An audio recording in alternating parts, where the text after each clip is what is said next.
Disclaimer: the views and opinions expressed in this episode are those of the guests and do not necessarily reflect the official policy or position of USA Global TV and Radio.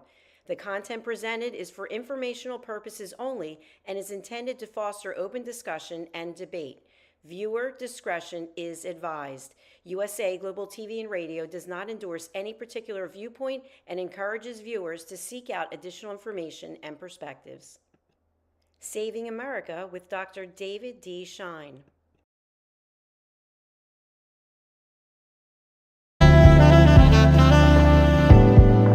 Welcome to USA Global TV and Radio, where our mission is to provide education, entertainment, hope, and inspiration.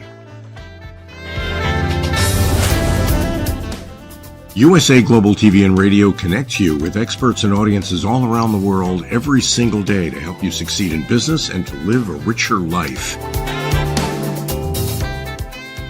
Visit us at usaglobaltv.com to learn about career and life-changing training and mentoring programs like the Listening Mentor.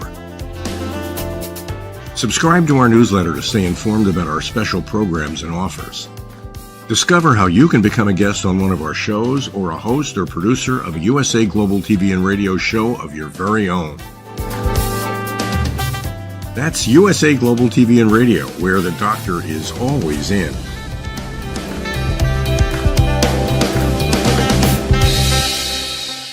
Welcome to Saving America. This is your host, Dr. David D. Schein. Donald J. Trump is now president. The question is, how long will it take to get his cabinet and his key agency picks confirmed so that they can get things rolling? The handlers of Joe the Demented did their best to leave his depends full of you-know-what all over the White House and the American government.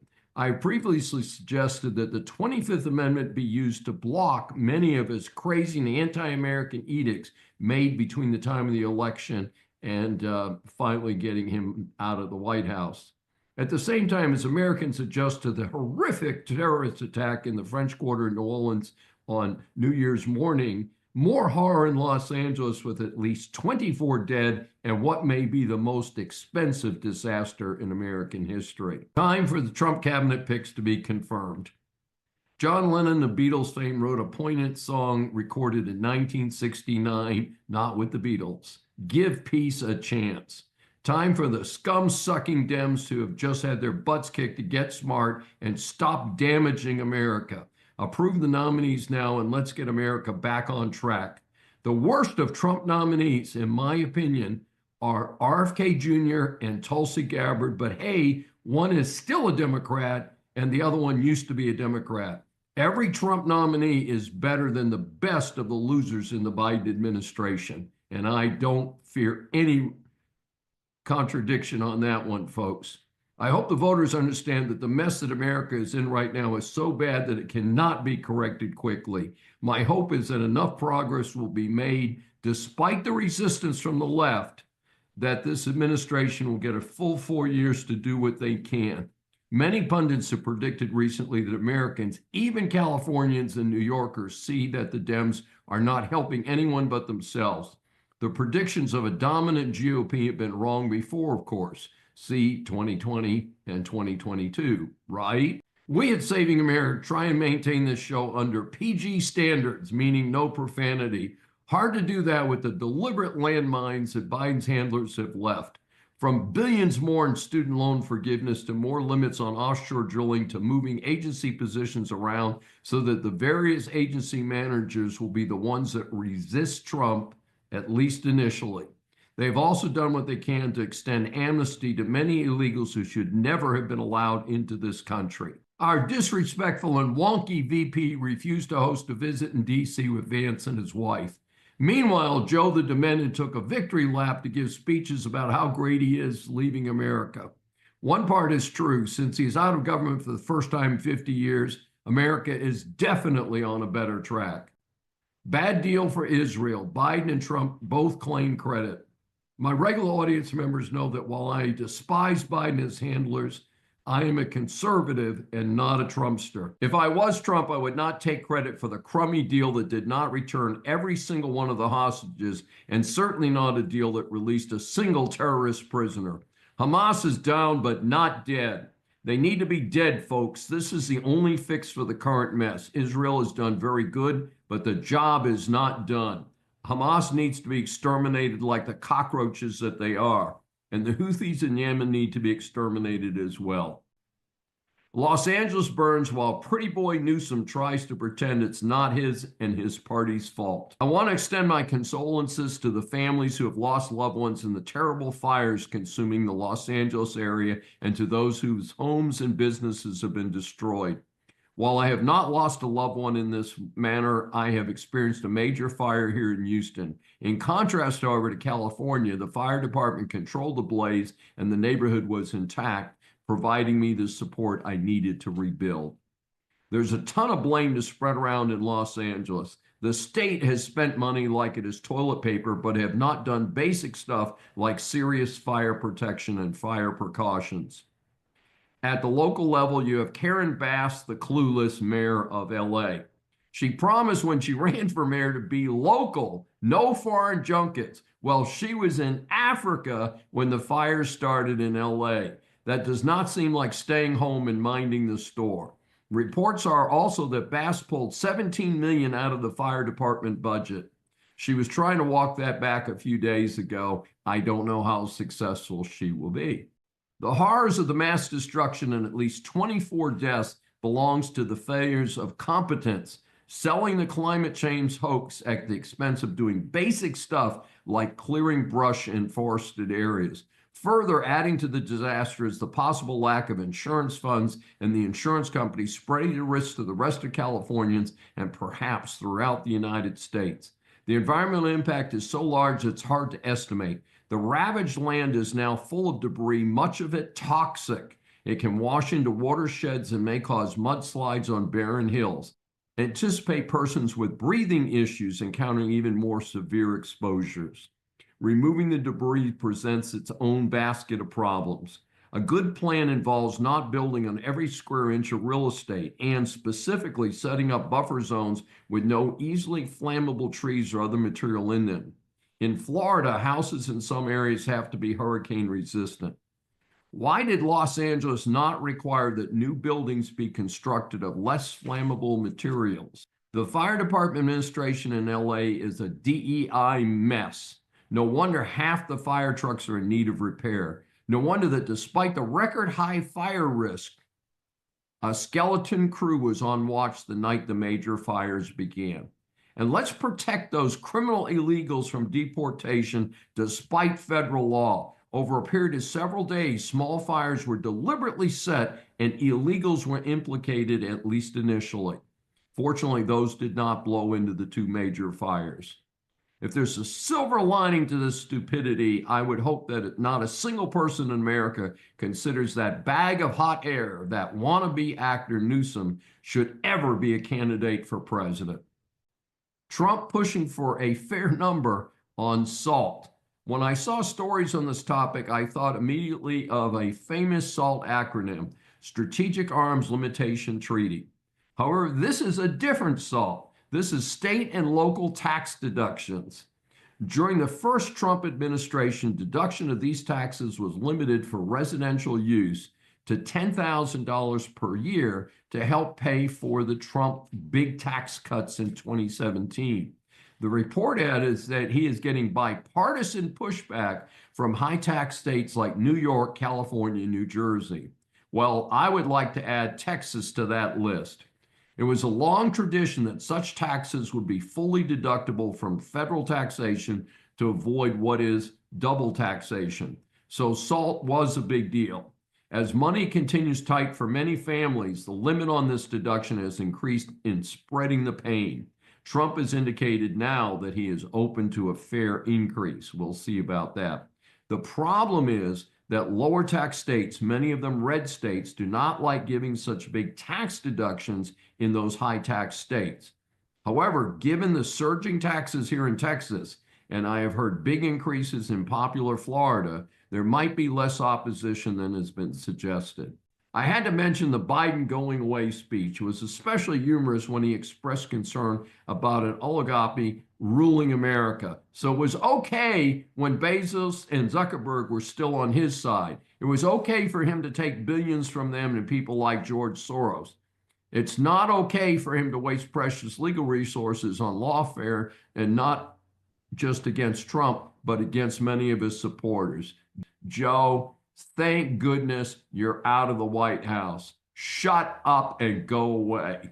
FDA bans red food dye due to potential cancer risk. Gee, they're just figuring it out now. Nearly 3,000 foods are shown to contain red number 3.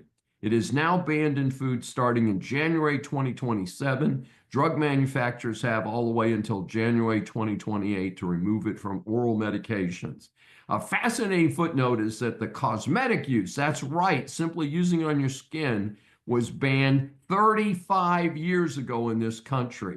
It has been banned in Europe for many years, in fact, frequently mentioned by RFK Jr., and that should cause all Americans to despise the FDA and its slow walk on this ruling.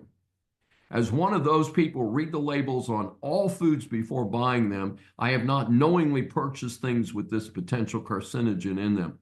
However, that does not mean that my children and grandchildren have not been exposed to them due to the sloppiness of the FDA. As an alternative, some dietitians have suggested beets, pomegranates, strawberries, and raspberries. You can dry them and then grind them up to make healthy red colors that are not harmful to our wonderful children. Our series of interviews for Saving America establishes that the world is full of interesting people. Once you hear from our next guest, I'm sure that you will agree that he deserves the moniker of interesting person. Saving America welcomes Simon Hankinson for his first appearance on Saving America. He is a senior research fellow in the Border Security Immigration Center at the Heritage Foundation. From 1999 to 2023, he was a Foreign Service officer serving in, get this list of countries, India, Fiji, Ghana, Slovakia, Togo, Washington, D.C., well, Washington's in there, Marseille, and Nairobi. Prior to entering the State Department, Hankinson worked as a lawyer in London and then taught history, English, and drama at a private school in Miami. That's quite a background.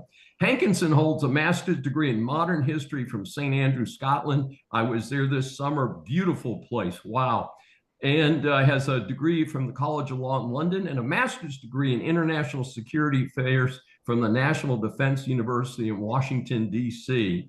We've invited Simon to share some of his recent research on important security topics. First one is, I read the article you wrote with Emma Waters, American Surrogates and Birthright Citizenship, with interest. What's happening here and how can it be corrected? And I know that this is in the news this week because of the, Trump putting his cabinet together and stuff. Yeah, this is not such a high profile issue as compared to, say, birth tourism. But it really is a little worrying. It's one of those things, that is made possible by advancing technology. There's so many good things. Couples who want a child can have one when maybe 50 years ago they can't. But nothing, comes without problems. And there's always another side. So under the current interpretation of the 14th Amendment, which some of my colleagues here at Heritage and other legal scholars would argue is erroneous, that obviously was an amendment right after the Civil War to protect former slaves, Black Americans, Yes, from losing any of their rights. We wanted to make sure that they were protected. If they were born in the United States, their citizenship couldn't be taken away from them, et cetera. But obviously that was before jet planes and even steamships. So you didn't have the ease of travel that you have today. And we have had a phenomenon of birth tourism for many years. It used to be women from Mexico generally would sort of hop across the border to give birth. That way their child would be an American citizen, and then down the line could petition for them. So they called them anchor babies. Sometimes it was just because the hospital was better, and it wasn't always a negative or at least a self-interested reason. But that was the phenomenon for, let's say, the post-war period early on. But then in the past, say, 4 or 5 decades, we have seen women coming from all over the world, from China, from India, from Nigeria, from wherever, anyone who has enough money could come to the United States, give birth, that child would become an American citizen, and it became sort of a status thing. And then you had companies setting up packages. You've got Chinese companies in California that will give a whole soup to nuts package for women from China. They can fly into the country, put them up in a nice hotel, go to Disneyland, shopping trips, massages, whatever, give birth, and whenever you're ready to go home, you go home with your newly minted American citizen child. Well, that child may have absolutely no connection to the United States. Their family may never pay taxes, may never be involved in the community or volunteer for, the military or the fire department or anything. But yet, at least for that child, they're a citizen for life. It doesn't necessarily pass on to their children, but that's a sort of complicated citizenship law. And the problem with where it sort of collides with the IVF world is that technology is so good today that you can have a couple, say, it could be two men, two women, a man and a woman of any age, whatever, arrange with an American or a person resident in America, a woman. I'm going to use the word woman. I hope that's okay with your audience, and I hope I don't need to define it, but for sure. So someone who is capable of conceiving and bearing children. So you could ship over sperm and an egg and have them assembled, in a donor, let's say a carrier woman. You could have a woman be inseminated with. There are all kinds of different possibilities. But the most, let's say, remote is that you could have a child born in the United States of foreign ingredients, foreign egg, foreign sperm. So neither parent is an American citizen or is even here in the United States. And this child is not related biologically to the mother and is born and becomes a U.S. citizen at birth, which I think would strike most people as weird, because yes, that clearly wasn't the intent of the 14th Amendment. And as my colleague who did a lot of research on this discovered, some states have rules about this kind of surrogacy arrangement. Other states have none. And so it's kind of cowboy country. And just like any other medical procedure, if there's no limits on it whatsoever, you will have a few bad actors who will exploit it. And it seems like a loophole that should be closed, at least to us, that it shouldn't be possible for two foreign nationals to conceive a foreign national child in the United States that then acquires all of the benefits of U.S. citizenship, but with absolutely no roots in the United States or even to an American. Absolutely incredible. Staying on track here, your article, America's alarmingly high terror threat just keeps climbing the more we fling open our doors. And you highlight a very critical issue. What do you recommend for the incoming Trump administration to somehow reduce this terror threat? We've heard what Tom Homan proposes to do, but are there things local police could do, of course, if they're not pretending to be a sanctuary city? Well, this is one of the easier questions to answer, because we simply need to flip back through the pages of time to about January 10th, 2020, and simply reinstate the policies that were working in that period to control the flow over the border. Now, I don't think there's ever been a time in the last century when the U.S.-Mexican border, let alone the U.S.-Canada border, was 100% sealed. Not a squirrel could get through. That's not ever the ambition. The ambition is to have control over the border so that we mostly know who's coming and we can mostly intercept dangerous individuals and drugs and so on. And in the last 4 years, it has been possible for criminals and terrorists to come in amidst the millions of people that are being paroled or released at the border. And you just have to do some basic math. It's not a question of every person coming to the United States being a criminal or a terrorist. Of course, that's not statistically likely. That's not the case.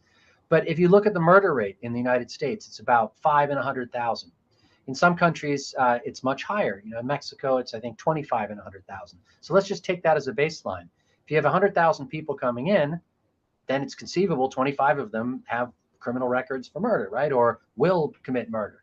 And that within a given population of 1 million people, in the United States, a certain percentage of them will have criminal records for everything from theft to assault to rape to murder. And the question is, who are those people? And in our normal immigrant visa system, where you're interviewing at a consulate overseas, I've probably done, I don't know, 50,000 of those in my career, immigrant and non-immigrant tourist visas.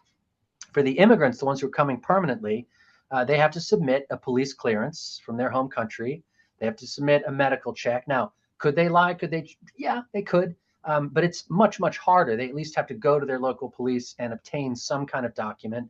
And you have local staff there who speak the language. More than once, I've had my local staff come up to me and say, hey, that person you just interviewed, I remember seeing him in the newspaper last week. You know, he's wanted in a corruption trial or whatever. And we would find out that people were no good.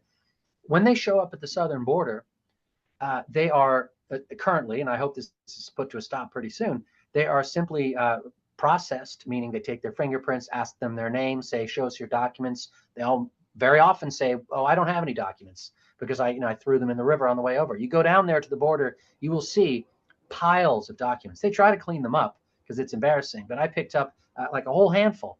I picked up residency cards from Peru, Turkey, all over the world that people had just dropped, including refugee cards from other countries where they were already given refugee status. Now, if you're a criminal or a terrorist, you might not want to go that route. You might not want to just show up and surrender to Border Patrol and wait till you get released, because there's always a slim chance that you would be in some U.S. database. Incredibly unlikely, but let's say you're an Afghan terrorist or you're a known whatever extremist from the Middle East. You might be in our system, Iraqi or whatever. So then you'd sneak in as a gotaway, and the estimates are at least 2 million people have been able to enter the United States without any observation or any encounter with an agent. So they haven't been, their name hasn't been recorded, they haven't been interviewed, they haven't been asked any questions. So you have to extrapolate. If we're catching, it's over a couple hundred, I think, at this point, people who were actually either surrendered to or caught by Border Patrol and found to have some kind of terrorist record in our watch list database. You have to assume that some of them came in and didn't surrender or get caught by Border Patrol. They're among those 2 million that got in. And, best case, these are guys who were, they're retired terrorists, and they've come here and they're just going to go and become, happy farmers and leave everybody alone. But there's always a possibility. To give you one example, there's the Afghan who came here. I don't know whether he was paroled or released at the border, but he was an illegal immigrant who was allowed in by this administration, knowingly, consciously, who planned a terrorist attack on the last election on November 5th. And fortunately, he was discovered beforehand and he didn't get away with it. But individuals like that have never had it easier in terms of entering the United States. And the odds of one of them sooner or later being able to do something that's going to hurt American citizens, I would say, is pretty high. It is just an amazing and difficult situation, and I'm glad your article, puts a fine point on it. The third article we're going to spend most of the time on, and this is a report you did with Aaron Schneidezhan. Trendy Aragua is also a more convenient acronym. TDA is this terrorist gang from Venezuela. I am hearing some incredible reports, and it's just like a few months ago, all of a sudden we heard about some apartment complexes in Aurora, Colorado, and now I'm hearing it's in 26 states have been identified. Tell our audience a little bit about TDA, what's going on, what does the Trump administration need to do basically on day one? Well, this is I wrote a piece actually not quite a year ago, and I said in it, if you haven't heard of Trendy Aragua, you soon will. And those are pretty prophetic words, because at that point, I hadn't even heard of them. I was at a conference in Miami, and an expert on Trendy Aragua and crime in Latin America, Joseph Humeyer, told me about them. And I did a little research, and I thought, okay, this is not going to be good, because Venezuela was exporting, I think 8 million people have left Venezuela under Chavez and Maduro. And they're kicking out lots of ones that they don't want to have around because either they're opponents or criminals or whatever. We've only taken probably 1 million plus. A lot of them are in Colombia and other countries, but still among the million are many members of this gang. It was formed, give or take, a decade ago, we think, in the Tucaron prison. They are very violent. They deal in drugs. They do extortion. They pimp out young women. They do all of the kind of rotten things that gangs do and organized crime does. I wouldn't call them terrorists because they're not linked to the state. They're not trying to overthrow the United States. They're just trying to take over networks of crime and make money. So they came in over the southern border. In many cases, they were caught, meaning like they encountered the border patrol and then they were released and told, hey, show up at an immigration hearing in 6 months, whatever, a year. Some of them were paroled in under this special Biden program: Cuba, Haiti, Nicaragua, and Venezuela. 30,000 a month from those 4 countries. Basically, they were allowed to schedule their appointment to enter the country illegally, and then they were given this status called parole, which is not really a status. It's sort of a, you're allowed in, but not in any really legal capacity other than we're not going to deport you. I mean, I've written a lot about parole. It was designed for very specific circumstances for very few people, case by case, a couple hundred a year, and it was used in a really egregious way under this administration to let in, like 1.5 million people. And they've gone to, they took over apartment complexes in Aurora, Colorado. They basically went back to doing what they were doing in Venezuela, which is organized crime. We've found them now in New York City. There was the murder of the college student in Georgia, Laken Riley, was by someone who reportedly was either a member or associated with the gang, as was his brother. There have been cases in San Antonio, in Dallas, in El Paso. So it is creeping. And I think there was a report in Fox News recently that was referencing a Homeland Security report. So it's now a well-known phenomenon that has disseminated itself through the country faster than any other gang that I recall. I mean, we know about MS-13 and, there's other foreign and homemade gangs. But this one, thanks to the policies at the border, has been able to get large numbers of soldiers, let's call them, of active members in an incredibly short time. And they've been very busy in everything from, smash and grab jewelry store robberies to petty theft, cell phone theft rings, pimping, and unfortunately murder and violent crime. Well, it's a rather extraordinary situation. What would you say that the Trump administration needs to do to kind of kick in and really move the ball forward? Because, I mean, I'm in Houston, Texas. The advantage that we have here is that the police will actually shoot people if they don't cooperate being arrested. And we've just had a election, including a local election, where every Democrat judge who had a Republican opponent, the Republican was elected. I think we have 12 new Republican judges. They were specifically elected on stop the violence, stop releasing criminals back out to do more violence. So is that what we need elsewhere? Yeah, I think, I hope that if these guys think that they can get away with what they were doing in Venezuela in Texas, they're going to be sadly mistaken. And that's essentially all that's needed is law enforcement.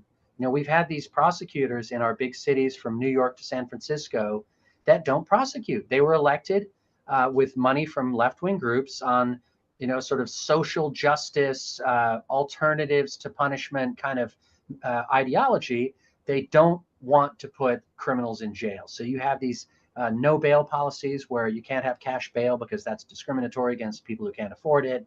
And they're releasing people, criminals, time and time again out onto the streets. So we need essentially law enforcement at the national level and at the local level. That's what will take care of Tren de Aragua. First of all, stop the flow at the border, reinstate remain in Mexico. The supply will dry up when they're all forced to wait in Mexico for their entire process to come through.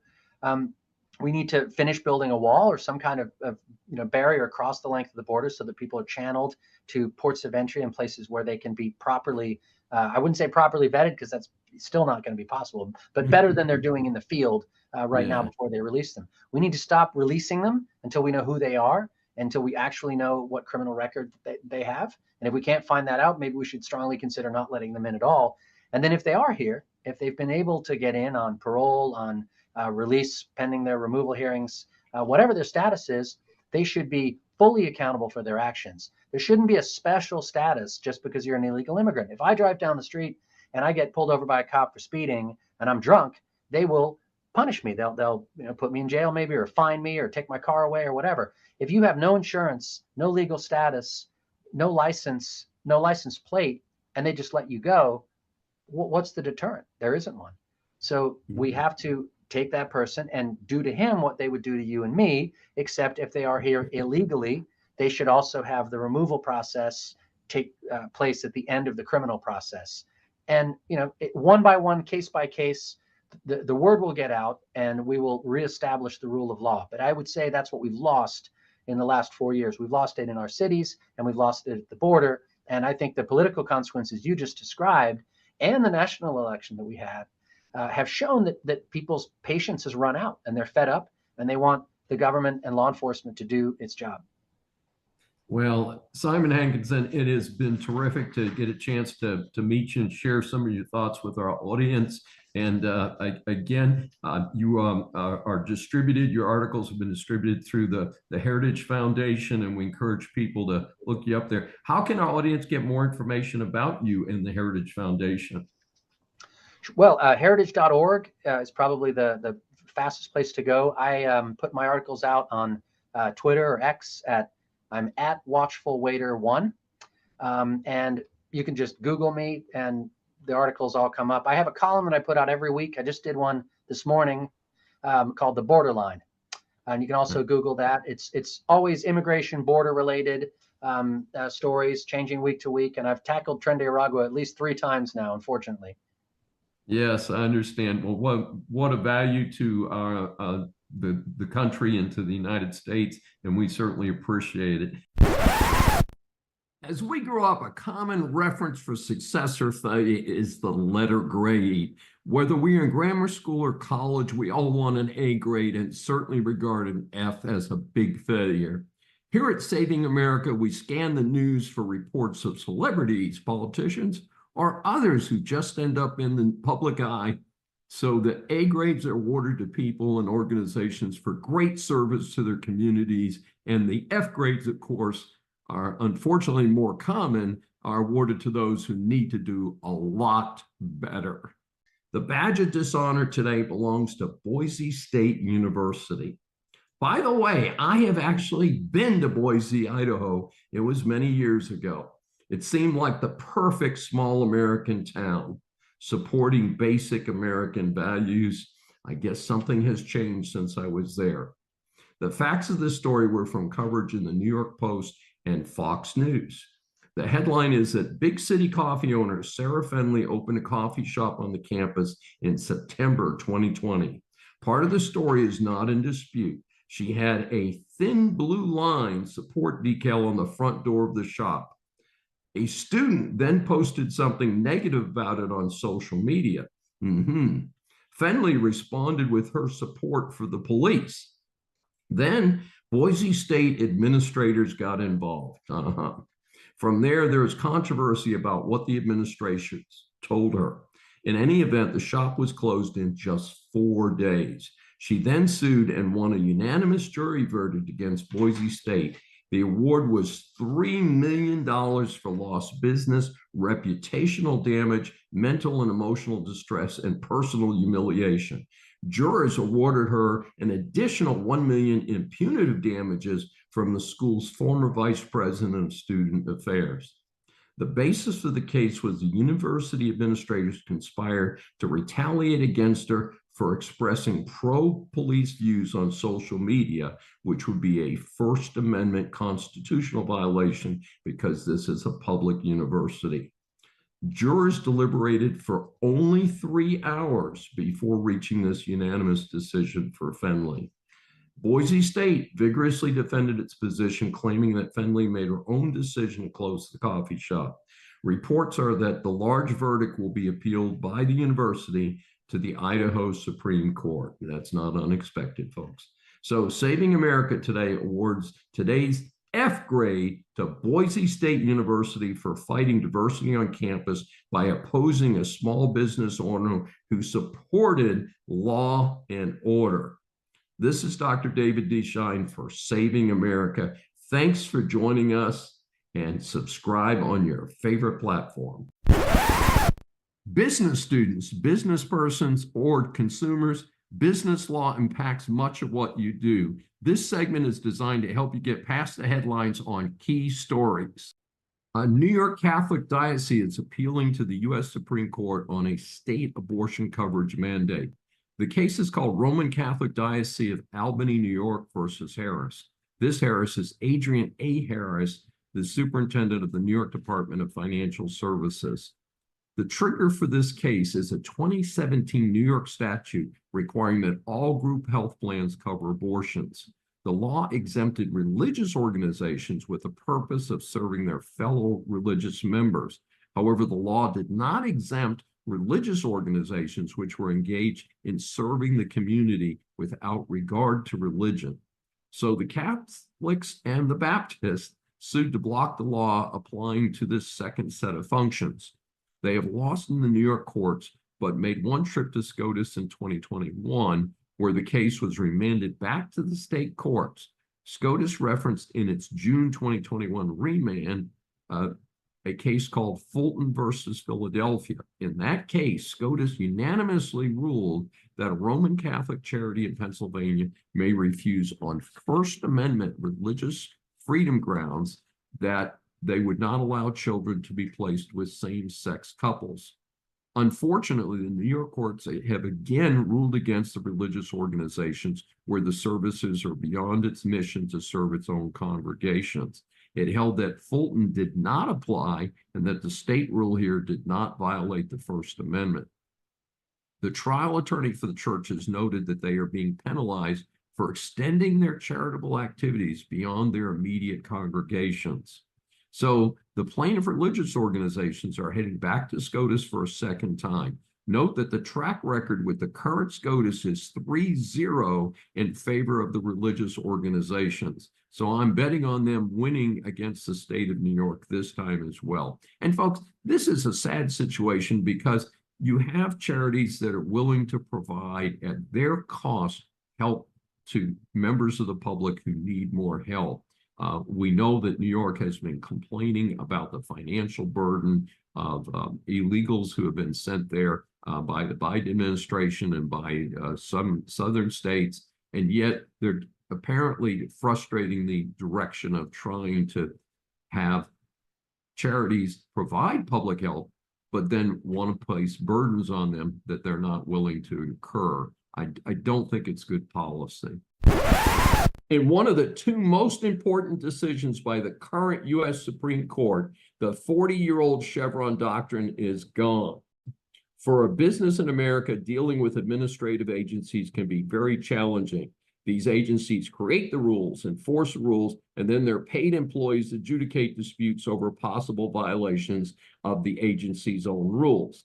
If a business is unhappy with the outcome after exhausting all those internal steps, it can go to court. This is an extremely costly process in itself. Most small and even fairly large businesses cannot afford to do the fight. But even if the business can get to court, it's not usually a fair fight. The reason is something called the Chevron doctrine. This is the result of a SCOTUS ruling in 1984 in the case Chevron versus the Natural Resources Defense Council. The court held in that case that it was appropriate for the court to defer to the expertise of the government agency when facing an appeal of an agency decision. This is the infamous placing a thumb on the scales of justice. In a 6-3 decision in Loper Bright Enterprises et al. Versus Raimundo, Secretary of Commerce et al., all the conservative justices voted in favor of striking down Chevron. Chief Justice John Roberts stated the majority decision. Courts must exercise their independent judgment in deciding whether an agency has acted within its statutory authority. The Chief Justice further explained that agencies are not really supposed to make statutory interpretations.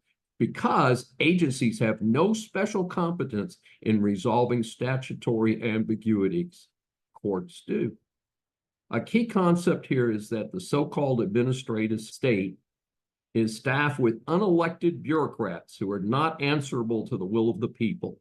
The belief is that this ruling will provide a more satisfactory balance of power.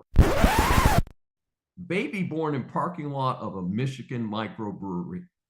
The story has been picked up by various media sources. I referred to the local Kalamazoo newspaper for the best information. So Aaron Baker gets a call from his wife, Kyle, and says it's time to go to the hospital to deliver their third child.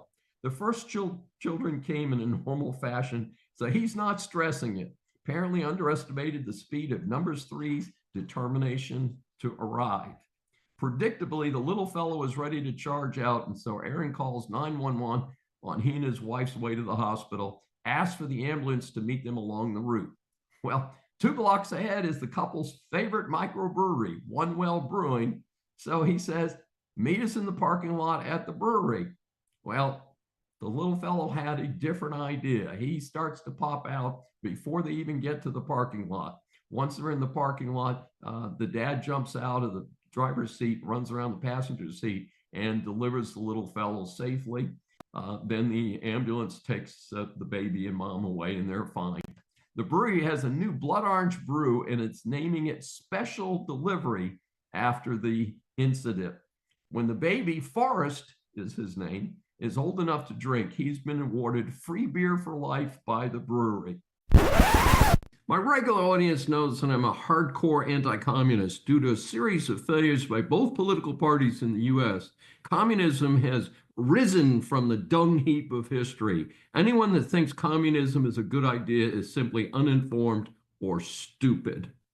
The most significant effort to impose it was the USSR, and it officially failed 33 years ago after a sad and multi-millions dead experiment in Russia and nearby countries. The ruins of the countries formerly known as Venezuela and Cuba, near to the USA, and the incredible communist death toll around the world document the fact that communism does not work. Vietnam, taken over by a violent communist operation, has gone capitalism to save itself. Red China surged to success when it switched to capitalism around 1980-85 to the late 1990s. Xi, its current deranged leader, reversed that success by trying to restore old-fashioned Marxist and Maoist concepts. The country is in big financial trouble with many young people not having jobs. Gee, I wonder why they've messed it up. Xi is so paranoid that he ordered oppression of the followers of Falun Gong. What horrible things do these followers believe? They believe in meditation. That's right, as some people say, sitting around and studying your navel. And so, the cult has attracted about 1 million followers since the mid-1990s. Then around 1999, Xi decided that these people were enemies of the state. Terrible things like prison camps, torture, and the use of their body parts for other patients have been documented. The open persecution of this sect has now spread to the U.S. First, we are a sovereign nation. Why would the Red Chinese have any ability to continue its terror campaign on our soil? Second, the approach is reportedly widespread. It includes attacks on Shenyun Performing Group and the media company, the Epoch Times. Both companies were founded by Falun Gong practitioners in the early 2000s by Chinese Americans in response to the persecution taking place in Red China. Shenyun refers to its colorful performances as China before communism. A handful of disgruntled former performers have been presented as the face of the organization, not the vast majority of performers who enjoy being with the group. The latest on this situation in the U.S. is that the FBI is investigating a mass shooting threat in Atlanta regarding upcoming performances by Shenyun. The sender threatened to attack theatergoers if the venue hosts the dance troupe. Third, America, to win the new Cold War, must be able to get its story out there by running the reverse, letting Falun Gong practitioners know that the Americans support them around the world. This reminds me of the radio campaigns the U.S. used to run. Time to get the word out there now. Obviously, we cannot let organs from China be used by transplant patients here in the U.S. as a simple example. I've sent emails to 2 different contact emails associated with Schein and Falun Gong, inviting them to interview with Saving America, but have not had a response yet. In an interesting Newsmax story, Speaker of the House Mike Johnson has announced a website where Americans can check if their names were used for unauthorized political donations. This is related to a House Republicans' investigation into potential foreign influence on the Act Blue fundraising platform. The report indicates that House investigators are examining whether entities from Iran, Russia, Venezuela, and China may have directed funds to support Democrat campaigns in 2024 through Act Blue. This is very serious since foreign contributions to U.S. campaigns are illegal. And with the above report, a Harris campaign spending over $2 billion, reasonable minds want to know, where did all that money come from? Saving America welcomes Dr. Matthew Garrett. He is recently retired professor of history and ethnic studies at Bakersfield College. Dr. Garrett's colleagues repeatedly elected him to campus-wide office, and he received numerous awards, including the institution's Lifetime Leadership Award in 2021. He is also an award-winning author with research and publications in Native American history, and his musings appear in both popular and academic journals. However, Dr. Garrett risked his reputation and tenure to question partisan policies and expenditures at his college. He rallied 24 faculty at his institution to found the Renegade Institute for Liberty, dedicated to civil debate on matters of public interest and to advocate for Western ideals like free speech, free markets, and equal treatment under the law. In 2020, his college issued disciplinary action, and it was circulated to the local media, and Garrett responded with a First Amendment lawsuit in 2021. That suit was later amended to reflect continued retaliation, and after a lengthy legal proceeding, Dr. Garrett and Kern Community College District have agreed on a significant settlement that has made national headlines. Before we begin our interview with Dr. Garrett, here is the statement of the Kern Community College District. It has, to quote, settled all issues with Matthew Garrett. To be clear, the dispute with Matthew Garrett was a disciplinary matter due to his disruptive actions on campus, none of which concerned freedom of speech. Kern Community College District unequivocally supports the right for our students and faculty to share their views and opinions on campus and elsewhere. As this is a confidential personnel matter, we will not comment further. Whoa. I also want to acknowledge that I was a guest on the Bakersfield College campus through Dr. Garrett a couple of years ago. Our series of interviews for Saving America establishes that the world truly is full of interesting people. We welcome Dr. Matthew Garrett for his first appearance on Saving America. Thank you. Thank you for having me. I appreciate it. Okay, you didn't doze off while we were doing that long introduction? No. Okay, first of all, tell our audience how DEI factored into your dispute with Bakersfield College. Sure. Well, following the death of George Floyd in 2020, there was a new fervor that crossed the nation, and our college was no different. There in Bakersfield, which had always really been a very moderate, non-political sort of entity, our campus leadership held some meetings and rolled out this new racial equity commitment. And of course, I would imagine your listeners are familiar with the concept of equity. It's about adjusting, controlling outcomes to make sure everything is the same. So racial equity would be to ensure that all racial groups have the same outcomes. And so along with that came a flurry of new programs. We're going to start recruiting faculty based on their race. They instituted a new acronym, which I'd never heard before, URMs, underrepresented minorities, who are going to receive favoritism in employment. And of course, this is not legal in California, which in 1996 banned racial preferences. It is legal in some states to do some sort of quotas and things, but not in California. And so there was this flurry of new activity, energy, new DEI speakers brought in.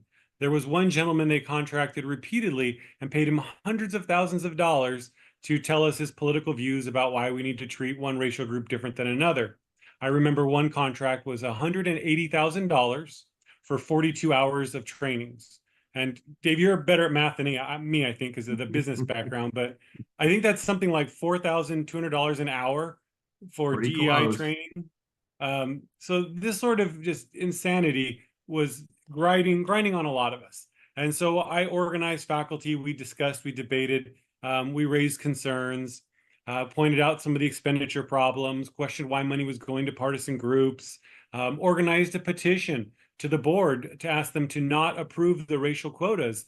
The board ignored us and moved forward with the racial quotas, said they needed to reduce white employee population from something like 60% down to 24% and needed to increase Hispanic population from 30% to 60% or something like that. And so there was this real aggressive move, and we started to ask questions that really grinded, I think, onto the social justice advocates. They did not like having those discussions. They didn't want to defend those positions. And so it escalated with sort of nasty emails on campus and, committee room discussions. It escalated until October 2022, when one of the social justice leaders, a woman who leads the racially segregated classes, brought her students to a meeting, and then her students began accusing me and a couple others of some sort of racial misconduct during a meeting. They didn't know that I recorded that meeting, and so we had clear evidence that they were making it up, but they went from venue to venue spouting these allegations and eventually manipulating the Board of Trustees to believe and take incorrect action based on those allegations. Wow, something else. Our second question, how did the statement from one of the members of the Kern Community College District Board of Trustees factor into your own situation? He wanted to cull, C-U-L-L, the conservative faculty and take them to the slaughterhouse. So it sounds like he was treating you like cattle. Yeah, that's Trustee John Corkins, who's a rancher. And when this race hoax was brought to the board, and they brought in a faculty member, a student, a couple of community activists, none of these people have I ever even met, were ranting on about how white supremacy was overrunning the school and it was all my fault and students were being threatened and this just utter nonsense allegations. In response to that, Trustee Corkins articulated how it was hard to get rid of bad faculty and that he'd really like to treat them like he does his cattle, which is to take us out to his slaughterhouse and end our lives, which was just horribly gruesome, violent language. And really, I don't have any anger or animus towards him over it. I understand if he believed those things to be true, I understand him being concerned about them. But I think I pity him because it speaks to his naivete that he would believe these really vague, silly, obviously self-contradictory sort of comments. And it really put him in a bad light. It put the position of the school in a bad light. As we went forward to the hearing, it became obvious that everything was manufactured. And I think it left he and the district on the hook for quite a bit of damages. Faculty, not just me, but other faculty feel very much afraid, intimidated, silenced. There's a recent climate survey that was conducted where dozens and dozens of employees say they're afraid to speak because of this sort of climate, that they know that if they have the wrong viewpoints, they'll be targeted by a social justice leader. They'll manipulate the board to attack them. The human resources or whoever else will target them. And the entire system will come against them if they dare to express a different opinion. So I think that the comment carries a lot of weight and did a lot of damage. Wow. Well, and our third question is a little bit of a change of pace because you have now, as we've talked about, been really through the ringer. What is your best advice you can give to a conservative college faculty member in a liberal college, which of course most of them are at the moment? Yeah, I think that before you do anything, you need to understand that it's a difficult path to go down.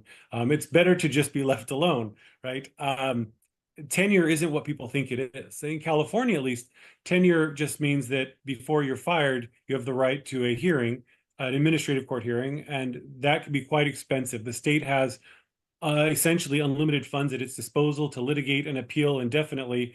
In my case, by the time we settled, I had already lost $500,000 in legal fees and back wages by the time we agreed to a settlement. So unless you're prepared to really do that, they're going to try and starve you out. But if you're prepared to go that route, if you're willing to risk it all to defend, truth, virtues of Western society, like equal treatment under the law and free speech, then there are some steps that I would recommend. One of them is to make sure you have a group of trusted people, because you want some that are public and some that are not so public, because it makes it harder for them to target you. In my case, half the department chairs had signed their names next to mine. There was a lot of institutional strength from that side to make it hard to sort of pick on me a little bit. They still did, but it gave me quite a bit of strength.